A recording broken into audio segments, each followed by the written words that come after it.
రోమా 14:17లో దేవుని రాజ్యము అంటే నీతి, సమాధానము, పరిశుద్ధాత్మేందలి ఆనందం అని చదువుతాం. నిజంగా ఒక వ్యక్తి దేవుని రాజ్యంలోకి చేర్చబడ్డాడు అనడానికి ఆ వ్యక్తిలో ఈ 3 సూచనలు కనబడతాయి. మొదటిది నీతి. దేవుని మాటే నీతి. వాక్య ప్రకారం జీవించాలంటే నా సొంత శక్తితో అది సాధ్యం కాదు. విశ్వాసం లేకుండా వాక్యానుసారంగా ఎవ్వరూ బ్రతకలేరు. వాక్య ప్రకారం బ్రతకాలి అనే ఆశ కలిగి ప్రార్థిస్తే ప్రభువు తగినంత విశ్వాసం ఇస్తారు. ఎందుకంటే విశ్వాసానికి కర్త ఆయనే కాబట్టి అప్పుడు మాత్రమే నీతి మనలో నివసించగలదు. రెండవది సమాధానం.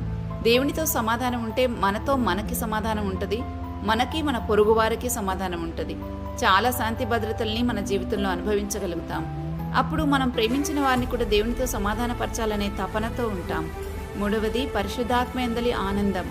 పరిశుద్ధాత్మ చేత ముద్రించబడిన తరువాత పరిశుద్ధాత్మ యొక్క స్వరం వింటూ రోజు నడిపించబడతాం కాబట్టి పరిశుద్ధాత్మతో ఎంతో ఆనందిస్తూ ఉంటాం.